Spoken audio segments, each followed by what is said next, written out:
पुरस्कार मिळवणारे सर्वात वयोवृद्ध व्यक्ती कोण आहेत? तर धोंडो केशव कर्वे हे सर्वात वयोवृद्ध व्यक्ती आहेत.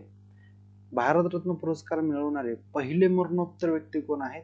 तर ते व्यक्ती आहेत लाल बहादूर शास्त्री. त्यांना 1966 मध्ये पहिल्यांदा मरणोत्तर पुरस्कार देण्यात आला. हे भारताचे पंतप्रधानही होते. पुढचं बघा, भारतरत्न पुरस्कार मिळवणारे सर्वात तरुण व्यक्ती कोण आहे?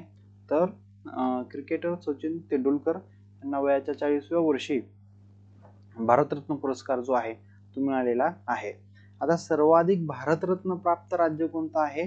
तर महाराष्ट्र. म्हणजे 9 व्यक्ती असे आहेत महाराष्ट्रामध्ये ज्यांना भारतरत्न पुरस्काराने गौरवण्यात आलेला आहे. आणि त्याच्यानंतर सेकंड नंबर जो लागतो राज्याचा तो म्हणजे उत्तर प्रदेश. या राज्यांना 8 जे आहेत भारतरत्न मिळालेले आहेत.